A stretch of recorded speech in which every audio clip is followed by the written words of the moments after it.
શ્રીમદ ભગવદ્ ગીતાના અત્યાર સુધીમાં આપણે 180 ભાગ સાંભળ્યા છે. આજે આપણે 181મો ભાગ સાંભળીશું, જેમાં સાંભળીશું 5મા અધ્યાયના 20મા શ્લોકનું વિસ્તારથી વર્ણન. જે પ્રિયને પ્રાપ્ત થઈને હર્ષિત ન થાય અને અપ્રિયને પ્રાપ્ત થઈને ઉદ્વિગ્ન ન થાય, તે સ્થિર બુદ્ધિવાળો, મૂઢતા રહિત તથા બ્રહ્મને જાણવાવાળો મનુષ્ય બ્રહ્મમાં સ્થિર છે.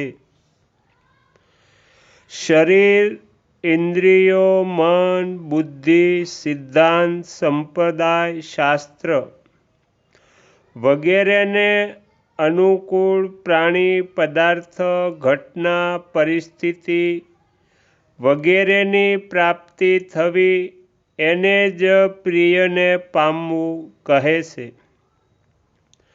શરીર, ઇન્દ્રિયો, મન, બુદ્ધિ, સિદ્ધાંત, સંપ્રદાય, શાસ્ત્ર વગેરેને પ્રતિકૂળ પ્રાણી, પદાર્થ, ઘટના, પરિસ્થિતિ વગેરેની પ્રાપ્તિ થવી, એને જ અપ્રિયને પામવું કહે છે.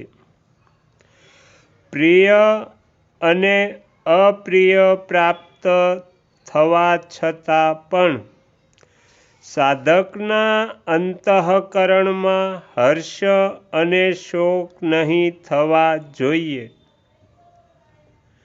અને અપ્રિયની પ્રાપ્તિનો એ અર્થ નથી કે સાધકના હૃદયમાં અનુકૂળ કે પ્રતિકૂળ પ્રાણી પદાર્થના પ્રત્યે રાગ કે દ્વેષ છે.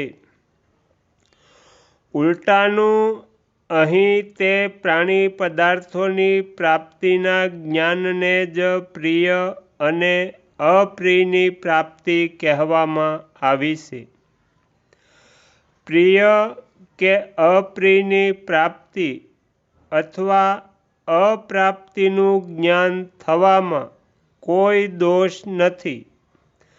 અંતઃકરણમાં તેમની પ્રાપ્તિ અથવા અપ્રાપ્તિની અસર પડવી અર્થાત હર્ષ, શોક વગેરે વિકારો ઉત્પન્ન થવા, એ જ દોષ છે.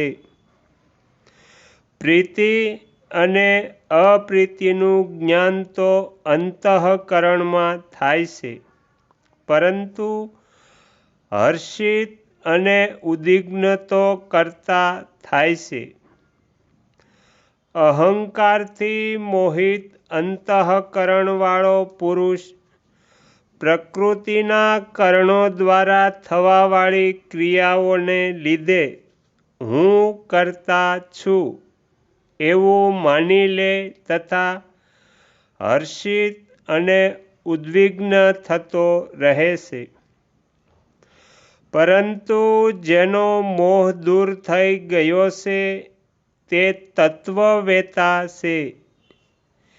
તે ગુણો જ ગુણોમાં વર્તી રહ્યા છે એવું જાણીને પોતાનામાં સ્વરૂપમાં વાસ્તવિક અકૃત્યત્વનો અનુભવ કરે છે. સ્વરૂપનું હર્ષિત અને ઉદ્વિગ્ન થવું સંભવિત જ નથી. સ્વરૂપનું જ્ઞાન પોતાના દ્વારા જ પોતાને થાય છે. એમાં જ્ઞાતા અને જ્ઞેયનો ભાવ નથી રહેતો. આ જ્ઞાન કરણ નિરપેક્ષ હોય છે, અર્થાત તેમાં શરીર, મન, બુદ્ધિ, ઇન્દ્રિયો વગેરે કોઈ કરણની અપેક્ષા નથી હોતી. કરણોથી થવાવાળું જ્ઞાન સ્થિર તથા સંદેહ રહિત નથી હોતું, એટલા માટે તે અલ્પ જ્ઞાન છે. પરંતુ પોતે પોતાના હોવાપણાનું જ્ઞાન. આગળના વિડીયો જોવા માટે આ ચેનલને સબસ્ક્રાઈબ કરો અને જો આ વિડીયો પસંદ આવ્યો હોય તો લાઈક કરો.